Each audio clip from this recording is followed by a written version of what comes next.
Hello বন্ধুরা, আমি Moumita. Political science with Moumita চ্যানেলে আপনাদের সকলকে স্বাগতম। আজকের ভিডিওটা শুরু করি একটা ছোট্ট কল্পনা দিয়ে। ভাবুন তো, আপনি এখন 1917 সালে রাশিয়ার একজন শ্রমিক। সকাল থেকে রাত পর্যন্ত 14 ঘন্টা কাজ করছেন, অথচ পকেটে টাকা নেই, ঘরে খাবার নেই।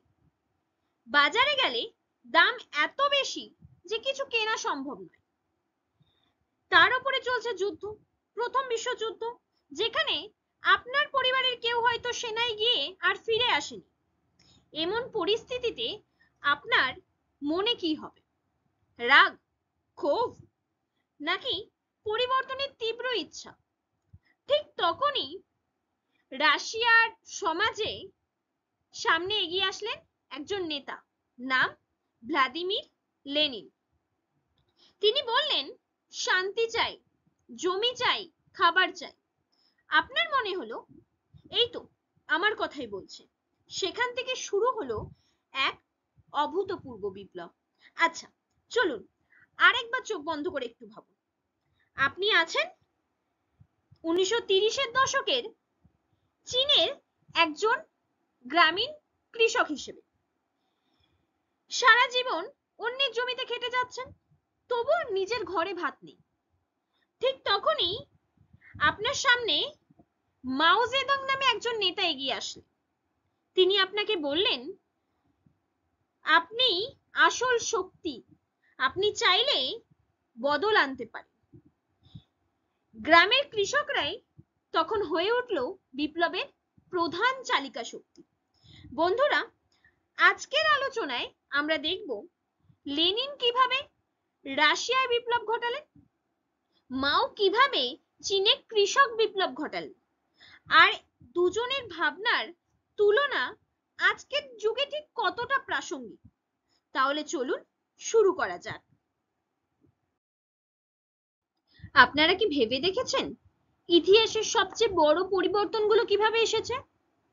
যখন মানুষ পুরনো অন্যায়, শোষণ আর অবিচার ভেঙে নতুন সমাজ গড়তে চেয়েছে, সেই ঘটনাকেই তো আমরা বলি রেভলিউশন বা বিপ্লব, তাই না? ফরাসি বিপ্লব যেমন রাজতন্ত্রকে ভেঙে দিয়েছে, রাশিয়ান বলশেভিক বিপ্লবের মধ্যে দিয়ে যেমন কৃষক শ্রমিককে ক্ষমতায় আনা হয়েছে, আবার অন্যদিকে চীনে আমরা দেখতে পাই মাও জেদং এর নেতৃত্বে সমাজতন্ত্রকে একটা নতুন রূপ দিয়েছে বিপ্লব। অর্থাৎ বিপ্লব মানে শুধুমাত্র সরকার বদল নয়, এটা হলো সমাজ বদলের একটি শক্তিশালী প্রক্রিয়া।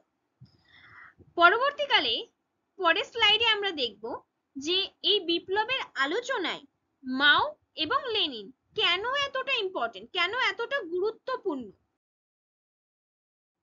আমরা যদি বিপ্লব নিয়ে আলোচনা করতে চাই, তবে লেনিন আর মাওকে বাদ দিয়ে এগোনো যায় না। কেন? কারণ লেনিন আর মাও দুজনেই শুধু বিদ্রোহ করেননি, তারা বিপ্লবকে বাস্তবে রূপ দিয়েছিলেন। লেনিন আমাদের দেখালেন কিভাবে পুরনো সাম্রাজ্যবাদী একটা রাষ্ট্রকে ভেঙে নতুন একটা রাষ্ট্র তৈরি করা যায়। অন্যদিকে মাও আমাদেরকে দেখানোর চেষ্টা করলেন কিভাবে কৃষক শ্রেণী এবং গ্রামীণ সমাজকে নেতৃত্বের স্থানে বসিয়েও বিপ্লবকে সাকসেসফুল করা যায়। তাই যদি আমরা বুঝতে চাই যে বিপ্লব মানে শুধুমাত্র ক্ষমতার দখল নয়, বরং সমাজটাকেই গোড়া থেকে বদলে দেওয়া, তাহলে লেনিন এবং মাওয়ের যে অভিজ্ঞতা, তাদের যে তত্ত্ব, তাদের যে ব্যাখ্যা, এগুলো ছাড়া বিপ্লব সম্পর্কে পূর্ণ জ্ঞান অর্জন করা সম্ভব নয়। তাই বিপ্লবের আলোচনায় এদেরকে পড়া মানে বিপ্লব শব্দটার আসল রূপটাকে অনুধাবন করা। এবারে আসুন আমরা একটু ভেবে দেখি, আপনারা যে ভিডিও শুরুতে নিজেদেরকে রাশিয়ার একজন শ্রমিক হিসেবে কল্পনা করেছেন, সেই সময় আসল রাশিয়ার অবস্থা কেমন ছিল? 19 শতকের শেষ আর 20 শতকের শুরুতে রাশিয়ার সমাজটা ছিল ভীষণই বৈষম্যমূলক। একদিকে ছিল জার, যিনি ছিলেন তৎকালীন রাজা, অগাধ ক্ষমতার অধিকারী এবং তার কথাই আইন। অন্যদিকে ছিল কোটি কোটি কৃষক এবং শ্রমিক, যারা দিনে 12 থেকে 18 ঘন্টা কাজ করত, কিন্তু পেট ভরে খেতে পারতো না। শিল্প বিপ্লবের প্রভাবে রাশিয়ায় অনেক কলকারখানা তৈরি হয়েছে, কিন্তু শ্রমিকদের জীবন ছিল দুর্বিষহ, তাদের কোনো অধিকার ছিল না কোনো ছুটি, কোনো নিরাপত্তা। অন্যদিকে কৃষকরাও জমিদারদের অত্যাচারে নির্যাতিত হতে শুরু করলো। এরই সাথে সাথে রাশিয়া তখন একের পর এক যুদ্ধে নিজেকে জড়িয়ে ফেলছে। এইরকম একটা পরিস্থিতিতে রাশিয়ার মানুষ ভাবতে শুরু করলো এই ব্যবস্থার একটা পরিবর্তন দরকার।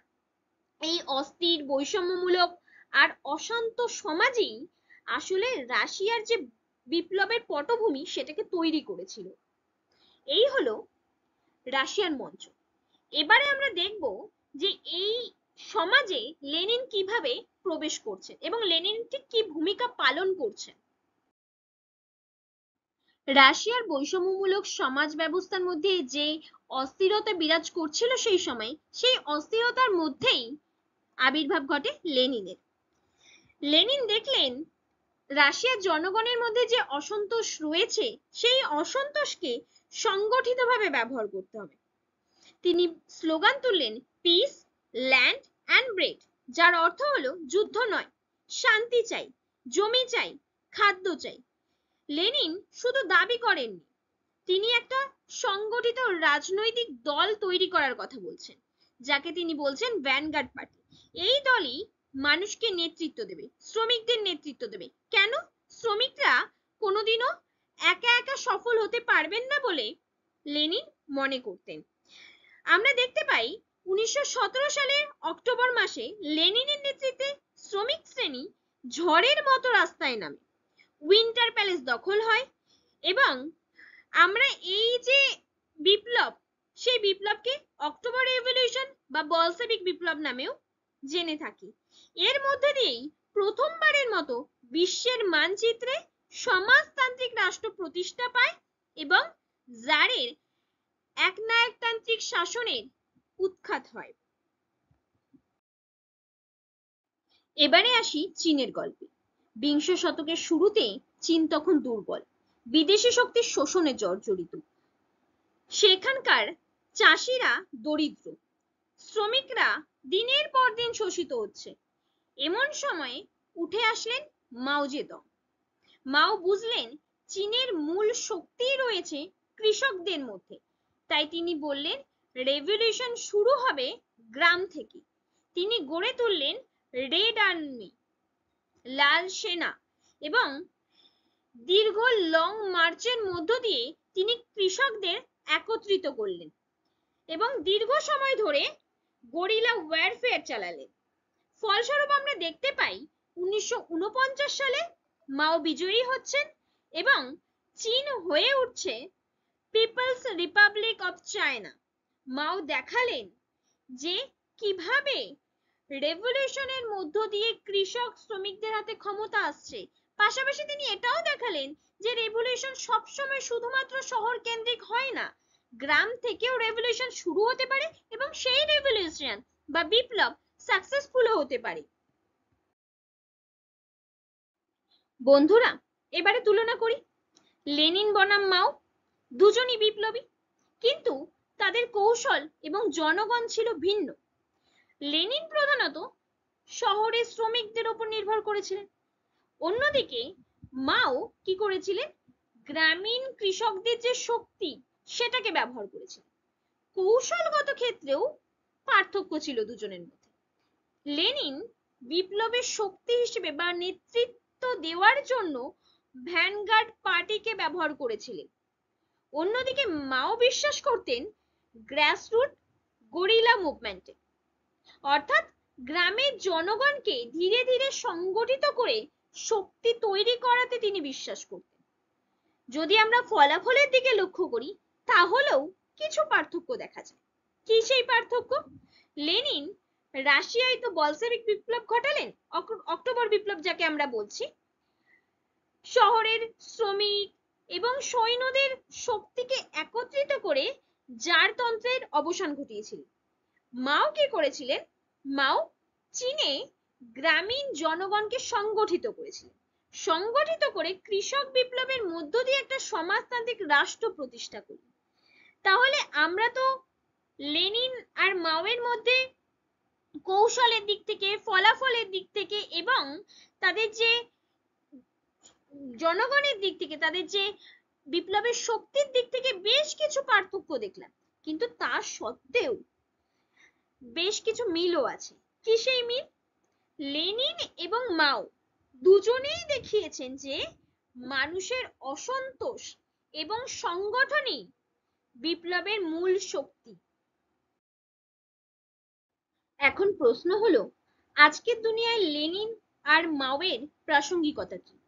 লেনিন আমাদের শিখিয়েছেন সংগঠন ছাড়া পরিবর্তন সম্ভব নয়। মাও শিখিয়েছেন মানুষের শক্তি যদি এক হয় তবে বড় থেকে বড় শাসককেও পরাজিত করা যায়। আজও আমরা যখন ইনইকুয়ালিটি দেখি, এক্সপ্লয়টেশন দেখি, তখন লেনিন আর মাও আমাদের মনে করিয়ে দেন রেভলিউশন মানে শুধুমাত্র রাজনীতি নয়, বরং অর্ডিনারি মানুষের ক্ষমতায়ন, তাই না? তাই লেনিন আর মাওয়ের চিন্তাধারা আমাদেরকে শেখায় যে কিভাবে মানুষ ঐক্যবদ্ধ হয়ে পরিবর্তন আনতে পারে। তাই আজকের দিনে দাঁড়িয়ে যদি বলতে হয় তাদের প্রাসঙ্গিকতা কি, তাহলে আমরা বলতে পারি এরা শুধু ইতিহাস নয়, বরং ভবিষ্যতের পথপ্রদর্শক। তাহলে বন্ধুরা, লেনিন আর মাও দুজনেই দেখিয়েছেন পরিবর্তন সবসময় সম্ভব যদি মানুষের ইচ্ছে শক্তি থাকে। আজকের ভিডিওটি এখানেই শেষ। ভিডিও ভালো লাগলে ভিডিওটিতে একটি লাইক দেবেন। চ্যানেলটিকে এখনো পর্যন্ত সাবস্ক্রাইব না করে থাকলে চ্যানেলটিকে সাবস্ক্রাইব করুন। আর হ্যাঁ, কমেন্টে অবশ্যই লিখে জানান লেনিন না মাও, কার রেভলিউশন আপনার কাছে বেশি অনুপ্রেরণাদায়ক।